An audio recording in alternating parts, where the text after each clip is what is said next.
video di media sosial yang berkembang di mana-mana menjadi viral. Waktu dia masuk ke bandara itu jalannya sudah sempoyongan. Betul-betul kelihatan kalau mabuk. Ya, bawa tasnya ya barang-barangnya terjatuh semua. Ya. Jalannya sempoyongan.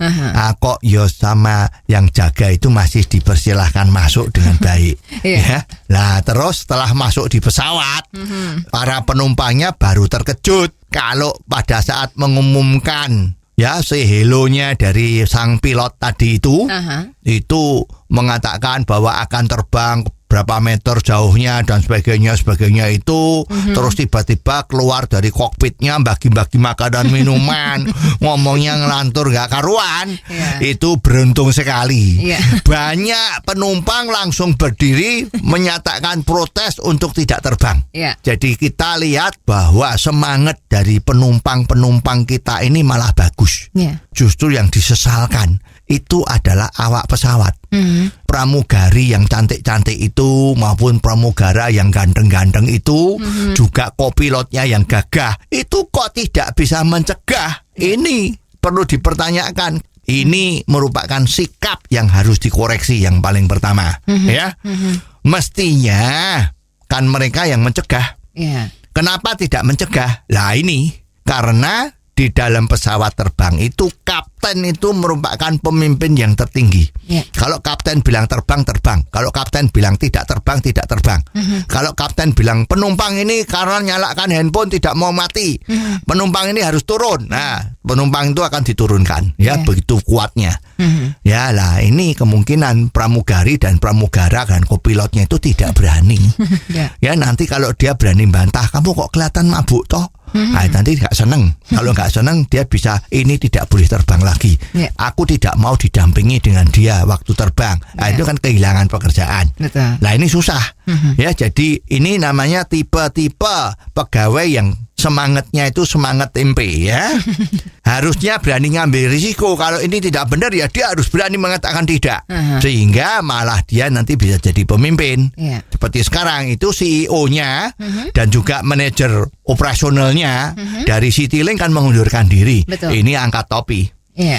Kalau tadi itu ada pramugari atau pramugara kopilot yang berani menentang, lah ini mungkin malah itu yang jadi gantinya CEO-nya ya. Karena memang pikirannya betul ya. Lah, dengan mengundurkan diri ini kita nganggap bahwa CEO dan manajer operasinya ini mempunyai sifat yang sangat gentleman. Mestinya Dirjen Perhubungan Udara dari Departemen Perhubungan itu juga harus mengundurkan diri. Ini kan kejadian yang sangat memalukan. Ya. Kalau seperti ini enaknya bagaimana, Om Bob? Ya, kalau seperti ini ya, yang mengundurkan diri ini perlu dipikirkan. Kalau ternyata selama ini kinerjanya dia itu bagus, ya jangan diterima. Ya, suruh terus saja ya, karena sekarang cari manajer kan juga susah kan. Tapi dia mempunyai sifat gentleman begitu adalah salah satu sifat yang sangat kita perlukan. Ya, berikutnya lagi, pilot yang mabuk ini gimana, gitu kan? Ini harus dihukum.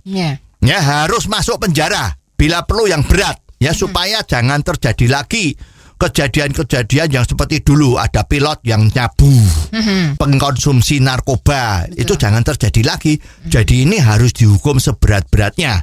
Dasarnya adalah orang mabuk mengendarai sepeda motor, orang mabuk mengendarai mobil, itu saja melanggar hukum, ya bisa dimasukkan penjara. Apalagi ini orang mabuk membawa pesawat terbang. Wah, itu apa sudah enggak edan-edanan. Ya, jadi harus masukkan penjara. Ya, kita ingat dulu ada pesawat dari Malaysia Airlines itu tiba-tiba hilang tidak tahu di mana. Ya, karena diduga pilotnya itu bunuh diri. Ya, karena sebelum dia berangkat itu sudah menulis surat wasiat, dia punya data-data sudah dihilangkan, macam-macam. Sampai hari ini pesawat terbang itu hilang tidak pernah ketemu. Nah, kalau pilotnya pada mabuk seperti ini, jangan-jangan itu mencelakakan penumpangnya. Berapa itu? 150 orang. Ya, ini makanya harus dihukum seberat-beratnya dan jangan dikasih remisi. Hukumannya jangan maksimal tapi minimal ya. Jadi minimal 15 tahun biar kapok. Oh, jadi begitu ya Om Bob. Jelas deh sekarang. Terima kasih Om Bob untuk waktunya. Sampai ketemu lagi di waktu yang akan datang. Untuk kritik dan kasus yang perlu dikomentari Om Bob, silahkan kirimkan SMS Anda ke 0856 4141 6767. Sekali lagi, 0856 4141 6767. Underline. Omong dikit tapi nyelekit. Bersama Om